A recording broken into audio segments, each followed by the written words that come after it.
Hai, hola, welcome back to my channel, Madam Puri. Kali ini Madam mau membahas mengenai perbedaan sekolah yang ada di Portugal dengan Indonesia. Kalian semua yang sudah subscribe Madam atau yang baru saja menjumpai channel Madam, buruan di subscribe ya, jangan lupa untuk melihat apa-apa aja yang nggak pernah kalian lihat di Portugal. Madam akan tunjukkan ke kalian, oke? Karena banyak juga yang DM atau tanya siapa kawan-kawan Madam inbox, si Kumbi-Kumbi macam mana? Apa bisa dia sekolah atau dia udah pandai bahasa Portugis? Atau di sana gimana? Di sini Madam mau beritahu bahwasanya likely kepala sekolah atau guru-guru di sini itu mendukung, walaupun si Kumbi-Kumbi itu belum tahu betul. Ya sekarang udah bisa lah sedikit-sedikit, tapi belum bisa mengucapkannya begitu. Walaupun di sini guru-guru itu nggak semua bisa bahasa Inggris, sementara si Kumbi-Kumbi ini di rumah lebih 60% bahasa Inggris, juga bahasa Indonesia gitu. Mas Porto sama kami bahasa Inggris, nggak pernah bahasa Portugis, jadi kami pun nggak pernah tahu sedikit-sedikit begitu. Jadi amat sangat berbeda sekolah di Portugal dengan Indonesia. Oke, satu, kalau di Indonesia itu masuk jam 7.30. Kalau nggak salah ya, 7.30 dia masuk gerbang, ada security atau siapa masuk ke kelas gitu kan. Kalau di Portugal masuk itu 8.20 dan dia melalui katen baru boleh masuk begitu. Itu pun nggak semualah, dari kecil besar semua mereka di sini sistemnya sudah cut begitu. Oke.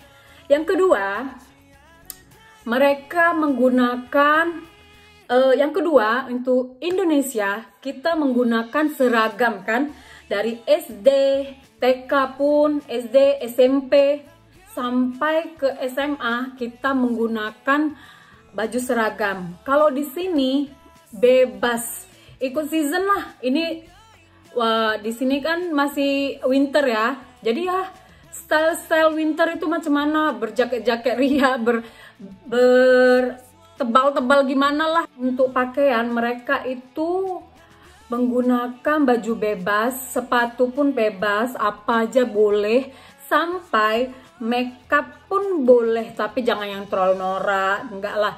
Pakai eyeliner, pakai lipstick itu boleh, semua itu boleh.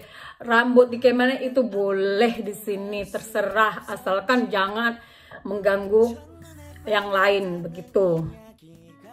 Oke, number 3, di Indonesia kamu boleh menggunakan tulisan cetak atau tulisan alukasar, itu terserah kamu. Mau itu di SD, SMP apa itu terserah ya. Tapi di Portugal tulisan itu harus alus kasar. Dari dia SD, SMA, SMP itu harus alus kasar. Sampai alus kasarnya itu sampai seperti dokter. Dan Kumbi-Kumbi pertama kali dia guru menerangkan di papan tulis, itu dia sama sekali nggak ngerti. Dia harus bertanya dulu sama kawan, ini apa, karena alus kasarnya tuh terlalu halus gitu ya kan. Sementara Kumbi-Kumbi itu bisa alus kasar, tapi dia belajar lagi karena kan udah biasa di tulisan cetak gitu ya. Seperti itu. Di sini diharuskan sampailah kamu nanti kalau udah tamat udah bisa, itu baru terserah mau tulisan. Tapi di sini diharuskan tulisan alus kasar gitu. Oke, number 4, soal homework atau PR. Kalau di Indonesia PR itu mungkin setiap pelajaran ada PR gitu, harus dikerjakan. Lepas tuh buka PR kalian, mana ini nggak tahu nanti kena jewel, kena marah atau kena berdiri kesetrap gitu. Nggak, di Portugal homework kamu dikasih mungkin dalam dalam hari Senin ada berapa pelajaran, itu paling cuman satu tadi yang ada homeworknya, ada PR-nya, itu pun dikerjain.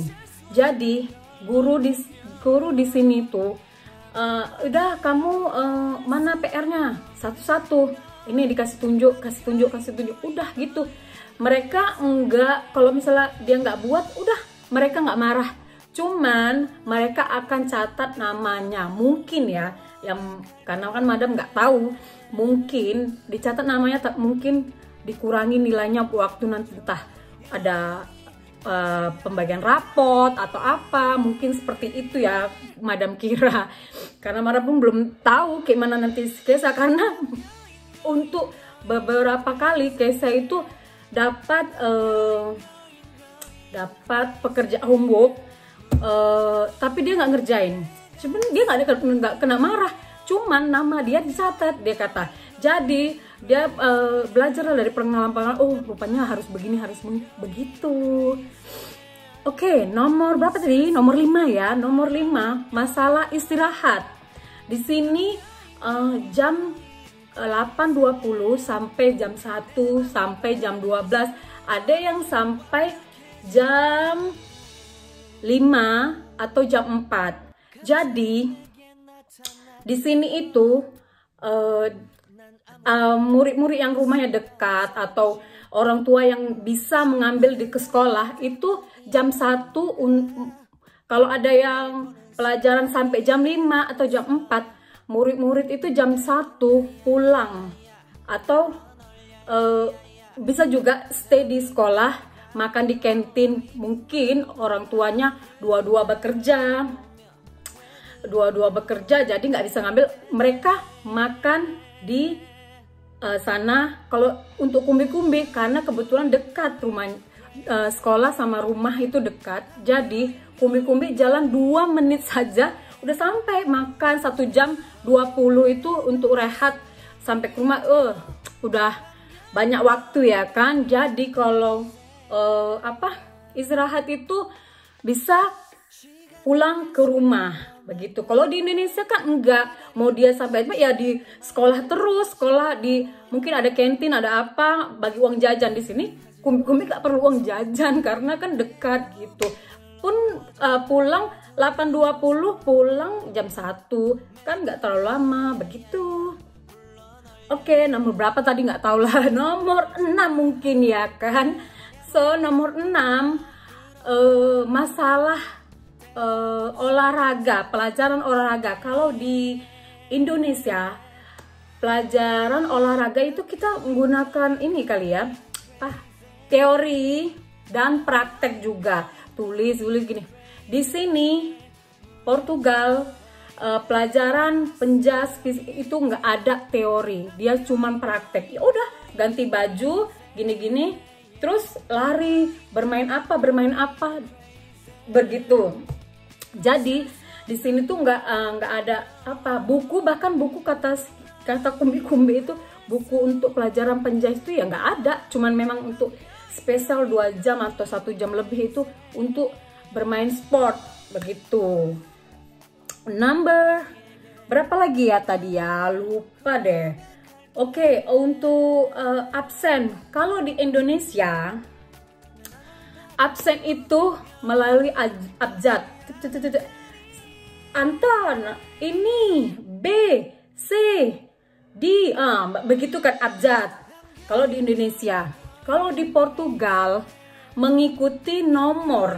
Lepas itu abjad itu nggak perlu nomor. So Kesia kebetulan dia nomor 29 kan, dia terakhir masuk. Jadi dalam satu kelas, di dalam kelas dia itu 29, dia paling terakhir. So apapun itu, walaupun ada yang namanya Z lah, apalah itu nggak apa, walaupun dia nomor 1 ya tetap dia tuh nomor 1, jadi panggil misalnya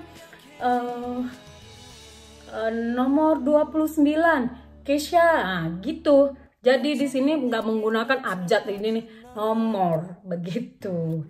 Oke, nomor berapa nggak tahu ya madam ya. Jadi cuap-cuap terus ya kan. So, di sini pun sekolah dari hari Senin ke hari Jumat saja. So, weekend itu Sabtu Minggu itu mereka nggak sekolah, mereka di rumah saja.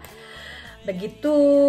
Dan sekali lagi kalau di sekolah itu ya namanya sekolah kan, ada yang kelas ini ke SMP, SMA, di sekolahnya tuh banyak, mungkin lah pacar-pacaran.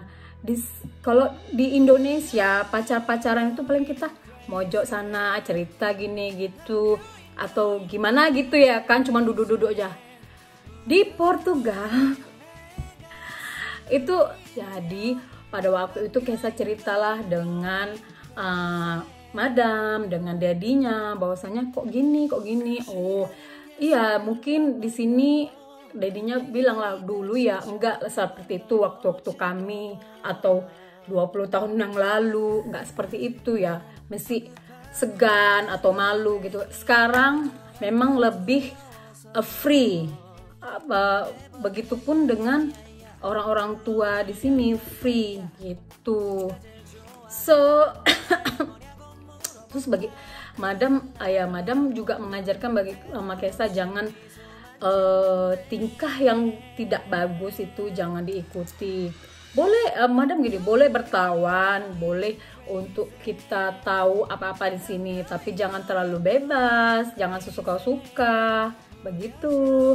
Madam nggak suka, madam jenis nggak terlalu melarang kau gini-gini. Anak-anak kalau terlalu dilarang dia makin menjadi. Coba dibiarkan, kecuali memang anaknya itu anak yang duralek ya kan, anaknya memang nggak ini, memang mau free gitu. Jadi ya begitu.